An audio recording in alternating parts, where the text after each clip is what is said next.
Bienvenidos una vez más a estos videos tutoriales del profesor Kunz.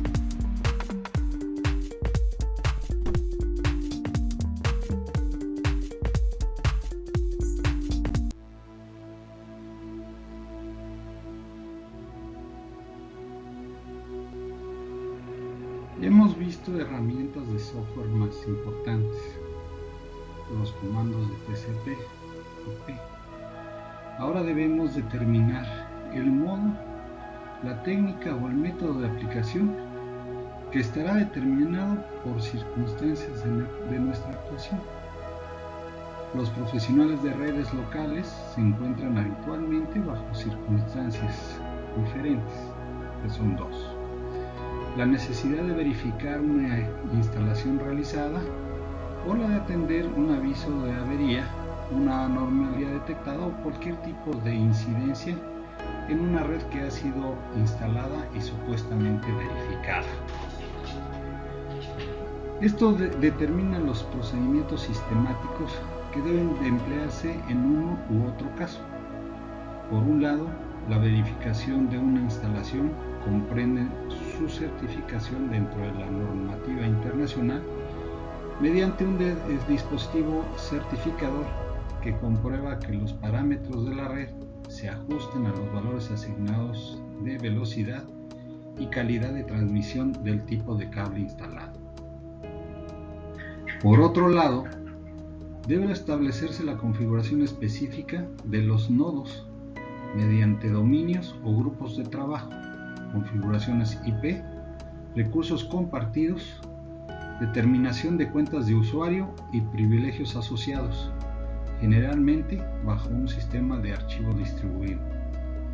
Sin embargo, las anomalías e incidencias en una red requieren más fases en sus procesos sistemáticos, ya que se deben recopilar síntomas cuyo estudio nos permita determinar pruebas y verificaciones que ubiquen la anomalía para posteriormente determinar la solución e implantarla, verificando si se ha solucionado o debe plantearse otra solución. Los procedimientos sistemáticos, los métodos corporativos y las distintas técnicas de aplicar se documentan a través de diagramas de flujo. Los diagramas de flujo son la representación gráfica de un proceso mediante una simbología que permite seguir una serie de pasos o fases con bifurcaciones según los valores que toman los distintos parámetros que intervienen en el proceso. Está normalizado en el UML, que es un lenguaje unificado de modelado, respaldado por la OMG, es Object Management Group. Además de usarse en informática y programación, se emplea en otras áreas como economía, industria, seguridad y psicología. Ahondando un poco, UML es un lenguaje gráfico para visualizar, especificar, construir y documentar un sistema. Ofrece un estándar para descubrir un plano del sistema o modelo, incluyendo aspectos conceptuales tales como procesos de negocio, funciones del sistema y aspectos concretos como expresiones de lenguajes de programación, esquemas de bases de datos y compuestos reciclados. Es importante remarcar que UML es un lenguaje de modelado para especificar o para describir métodos o procesos. Se utiliza para definir un sistema, para detallar los aspectos del sistema y para documentar y construir. En otras palabras, es el lenguaje en el que está descrito el modelo.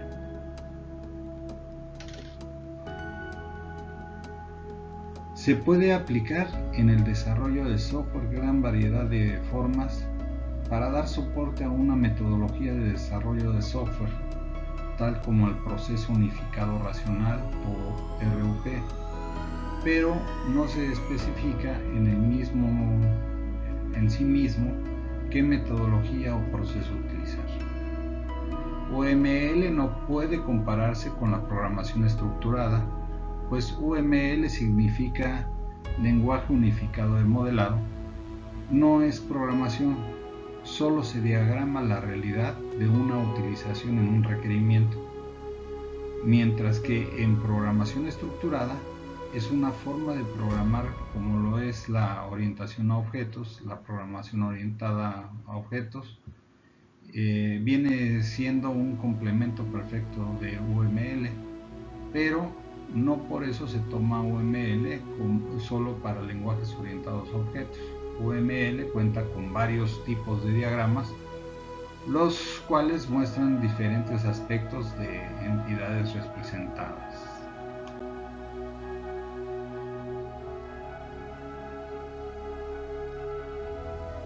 La resolución de anomalías genérico. En esta imagen se muestra un diagrama de flujo sencillo donde se muestra la estructura básica de un proceso de resolución de anomalías genéricos, tan genérico que sirve para cualquier suceso de la vida cotidiana. Primero viene la recopilación de síntomas, la ubicación de la anomalía, la corrección del problema, verificación. Si no es positiva la verificación, se regresa a la corrección del problema, y si es correcta, se va a la parte de la documentación.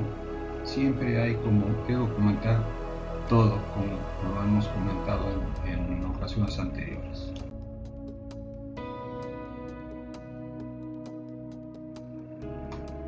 Los procedimientos generales de resolución de incidencias en redes de área local se clasifican en 3 fases: recopilación, ubicación y corrección. Como lo vemos en el diagrama, tenemos la parte de la recopilación en el primer cuadro, el segundo sería la ubicación de la anomalía, y en la parte, el tercer cuadro, y en donde está el cuadro de selección, vemos las opciones para la verificación de la solución del problema.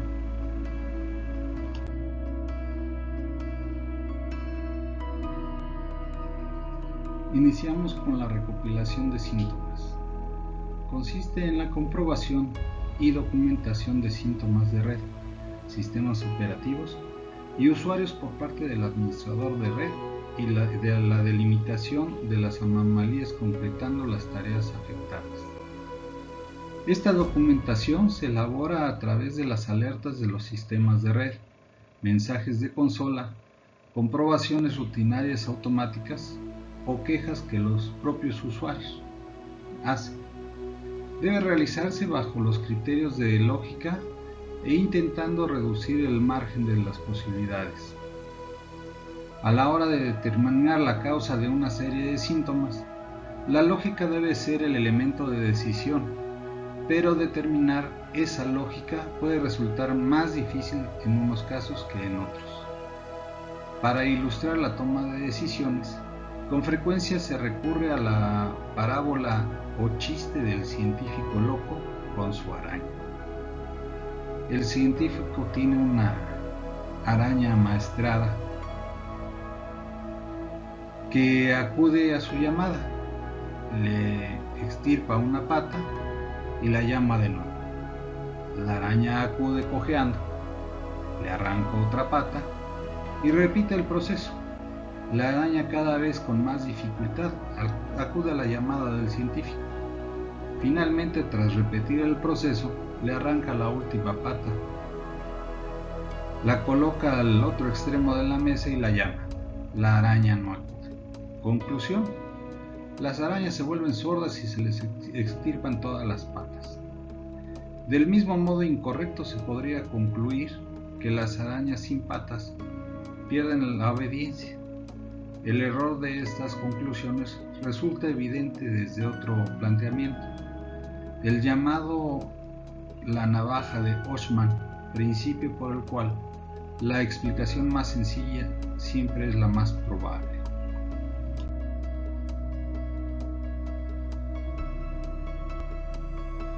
La ubicación de la anomalía. Debe analizarse el problema bajo la perspectiva de las capas de protocolos para determinar qué dispositivos pueden ser la causa. En este proceso deben enumerarse las distintas posibilidades de anomalía y pueden realizarse pruebas para descartar posibilidades. Hasta que no se realiza una identificación del dispositivo o software que provoca la anomalía, no puede determinarse la causa del problema, pero puede aislarse para reducir el efecto en el resto de los dispositivos. El planteamiento inicial debe contemplar todas las posibilidades imaginables, para posteriormente descartar las posibilidades en función de los síntomas descritos y las pruebas realizadas. Las ubicaciones más habituales de anomalía son: primero, el fallo de hardware en un dispositivo de conectividad de red. Segundo, error o fallo de conexión en el panel del armario de comunicaciones, o sea, el rack. Tercero, error o fallo en un suministro eléctrico o toma de tierra. Cuarto, error de cable. Este se divide en tres: continuidad del cableado, que serían latiguillos, que es rotura, deformación o aplastamiento.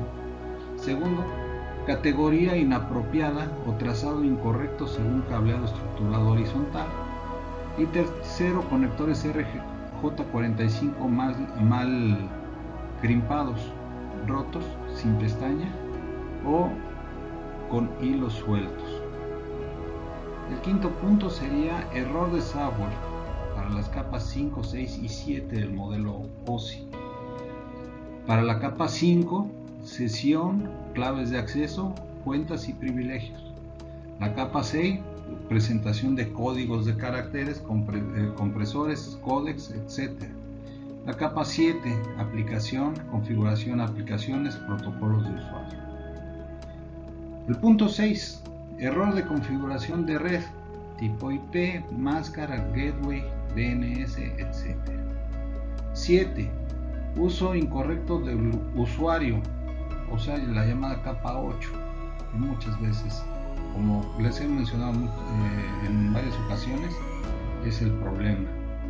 8, anomalía externa del ISP, también llamado por algunos capa 0. La mayoría de las anomalías que ocurren en una red de área local pertenecen a alguno de los grupos descritos, como decía en el anterior apartado. Para evitar la lógica del científico loco y cruel con su pobre araña, debemos recurrir a un principio metodológico o filosófico atribuido al monje Guillermo de Ockham, que de 1280 a 1349, y fíjense, todavía se aplica. La navaja de Ockham es un principio según el cual, en igualdad de condiciones, la explicación más sencilla suele ser la más probable. Esto implica que cuando dos teorías en igual de condiciones tienen mismas consecuencias, la teoría más simple tiene más probabilidades de ser la correcta que la compleja. En ciencia, este principio se utiliza como una regla general para guiar a los científicos en el desarrollo de los modelos teóricos, más que como un árbitro entre los modelos publicados.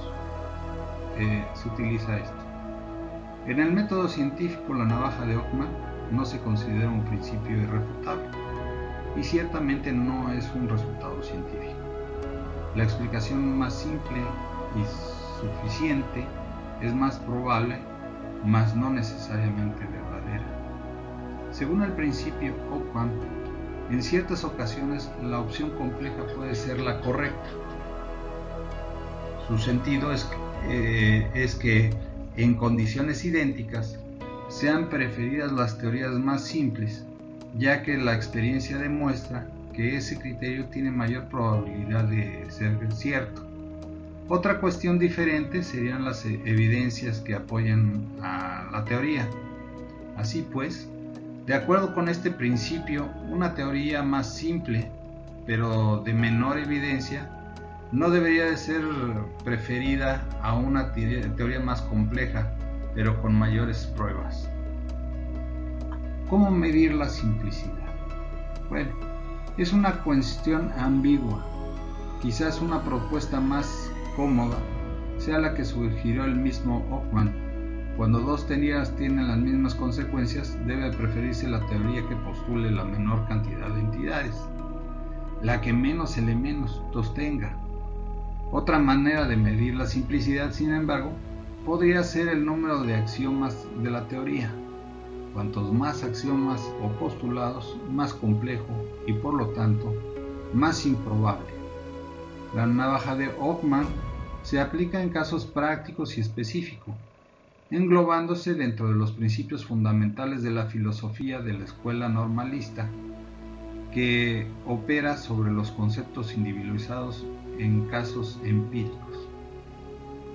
La denominación de navaja de Ockman apareció en el siglo XVI y con ella se expresaba que mediante este principio Ockman, ya que su aplicación obtenía una notable simplicidad ontológica, por contraposición a la filosofía platónica, que su ontología de entidades físicas, matemáticas e ideas puras.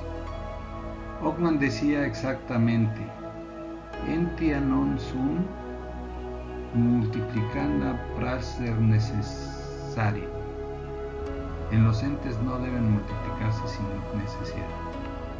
Con la navaja de Ockman se cortó una serie de estupideces que el exhoplita del ejército griego difundiera 2000 años atrás.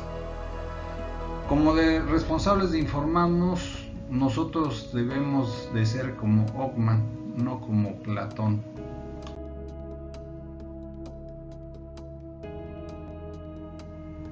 Corrección del problema. Una vez que se ha ubicado la causa de la anomalía e identificado el problema, el administrador determinará una solución, procurando realizar el mínimo cambio posible y teniendo en cuenta si este cambio provocará alguna alteración que repercuta en una nueva normalidad. Se implantará el cambio documentando cada fase a realizar y las consecuencias de cada fase.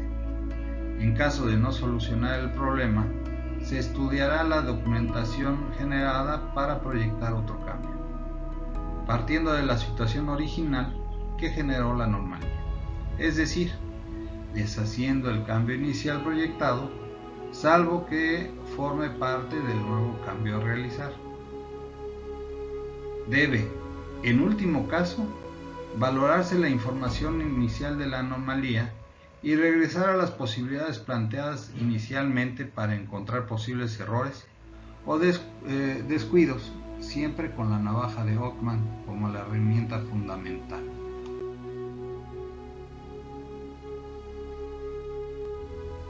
Los métodos para la resolución de problemas. Teniendo clara la diferencia entre método y procedimiento, se procede a comprender que tengan una distinta clasificación. Los métodos de resolución de problemas están basados en el modelo de pila de protocolos del modelo OSI, de modo que la capa se tome de inicio determina el método a emplear. De esta forma hay tres métodos. Ascenso de capas. Se empieza por la capa 1 del modelo OSI y se comprueba cada dispositivo, luego la 2, la 3, la 4, etc. Es práctico si se sospecha de anomalía física, pero en un trabajo faraónico si la red es grande. Descenso de capas. Se empieza por la capa 7, las aplicaciones, aunque en realidad se comienza comprobando los hábitos de trabajo del usuario. Luego se desciende a estudiar el software de la capa 6 y luego 5, y así. Generalmente el fallo está en la gestión del usuario o en la configuración o desconfiguración de la aplicación que estén utilizando el usuario. El caso de los plugins o complementos del navegador de internet es lo más habitual. Y el tercer método sería la selección de capa. El administrador de red determina la capa que puede estar causando la anomalía y a partir de ahí, si no localiza el fallo en esa capa, sigue por las capas contiguas. Generalmente, si el problema es limitado, conviene el método de descenso de capas, pero si es más complejo o extraño, es más conveniente el ascenso de capas. El método de selección es más conveniente después de haber aplicado otros métodos que nos orientan sobre la ubicación de la capa de la anomalía.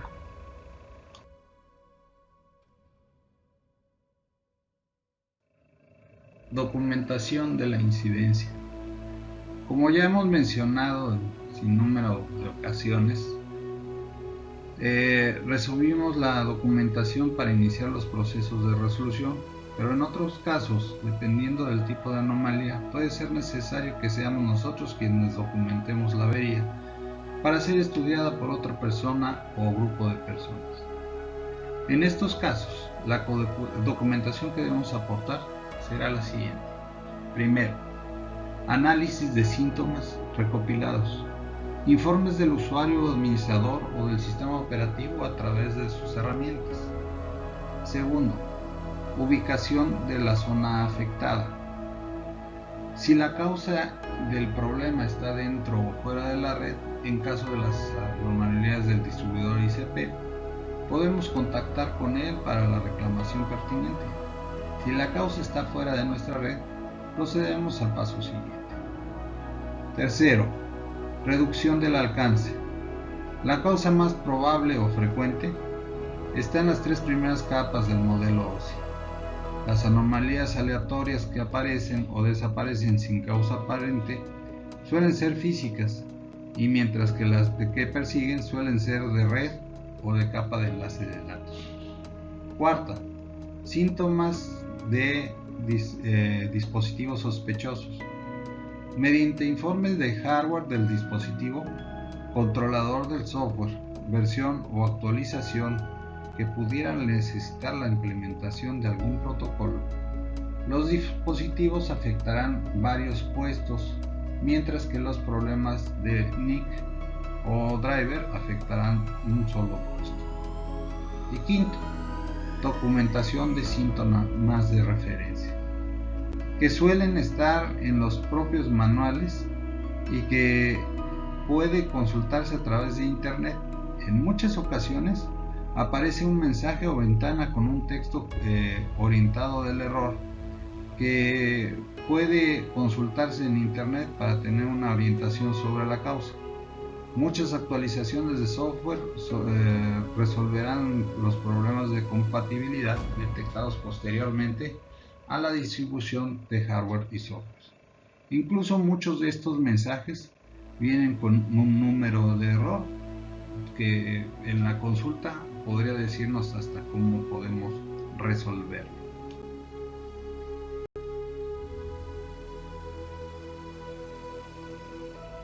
La documentación asociada a la resolución de un problema debe permitir su consulta de forma rápida. El método más eficaz consiste en la elaboración de diagramas de flujo, como se dijo anteriormente, en los que una nueva incidencia puede suponer la comprobación de un nuevo parámetro a la hora de solucionar anomalías de la red. Estos diagramas de flujo permiten establecer procedimientos sistemáticos a la hora de resolver incidencias de todo tipo. Cada red puede tener unas características especiales, un conjunto de subredes o determinado tipo de dispositivos de conectividad que hace indispensable que el administrador de red elabore un diagrama de flujo que simbolice los procedimientos de análisis de averías y anomalías.